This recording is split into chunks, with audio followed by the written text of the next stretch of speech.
మేషరాశి.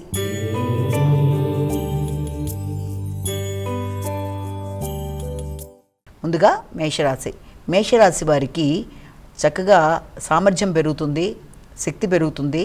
అలాగే మంచి మంచి ఎఫర్ట్స్తో అనుకున్న పనులు సాధించడానికి ప్రయత్నాలు అనేవి అధికంగా చేస్తారు.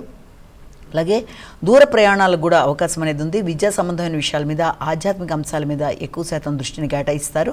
తండ్రితో కలిపి కొన్ని నిర్ణయాలు తీసుకొని ముందుకు వెళ్ళడానికి చేసే కార్యక్రమాలు అనుకూలంగా ఉంటాయి. అలాగే విద్యార్థులకి ఉన్నత విద్య కొరకు దూర ప్రదేశాల్లో నూతన అవకాశాల కొరకు చేసే ప్రయత్నాలు చాలా వరకు సఫలీకృతమయ్యే అవకాశం అనేది కనబడుతోంది. వృషభ రాశి.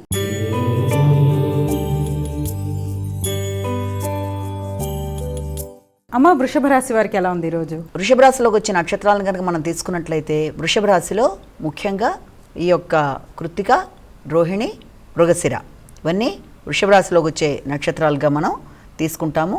వృషభ రాశి వారికి ఆర్థిక అంశాలు చాలా వరకు అనుకూలంగా ఉంటాయి. ప్రతి విషయంలో కూడా చక్కటి ఆలోచనలతో ముందుకు వెళ్ళడానికి మీరు చేసే పనులు చాలా వరకు అనుకూలంగా ఉంటాయి. ఆర్థిక సంబంధమైన విషయాల్లో కానీ, లేకపోతే మీకు దూర ప్రదేశాల్లో ఉండే వ్యక్తుల యొక్క సహకారానికి సంబంధించిన విషయాల్లో కానీ చాలా వరకు అనుకూలమైన అవకాశాలు లభ్యమవుతున్నాయి.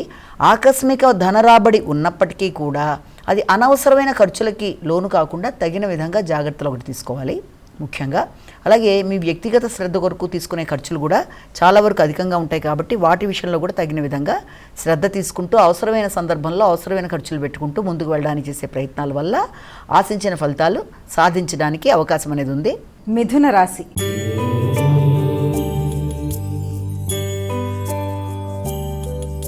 అమ్మ, మిథున రాశి వారికి ఎలా ఉంది ఈరోజు? మిథున రాశిలోకి వచ్చే నక్షత్రాలను ప్రధానంగా తీసుకున్నట్లయితే మిథున రాశిలో ముఖ్యంగా ఈ యొక్క మృగశిర, ఆరుద్ర, పునర్వసు 3 పాదాలు ఇదంతా కూడా మనకి మిథున రాశిలోకి వచ్చేవి. ఈ మిథున రాశి వాళ్ళకి ఈ రోజున ఆర్థిక విషయాలకు సంబంధించి కానీ, వృత్తికి సంబంధించిన ఆర్థిక విషయాలలో అనుకూలతలు అనేవి లభ్యమవుతాయి. అంటే వృత్తి యొక్క విషయంలో మీ యొక్క జీవిత భాగస్వామికి సంబంధించిన అభివృద్ధి విషయం కావచ్చు, లేకపోతే మీ యొక్క వృత్తికి సంబంధించిన అభివృద్ధి కొరకు కానీ, వాటికి సంబంధించిన ఆదాయాలు, వాటికి సంబంధించిన విషయాలలో మీరు వ్యక్తిగతంగా ఖర్చులు పెట్టుకోవడం, అంటే వాటి కొరకు మీరు చేసే కార్యక్రమాలకి మొదలైన వాటికి అనుకూలమైన సమయంగా కూడా మీరు భావించవచ్చు.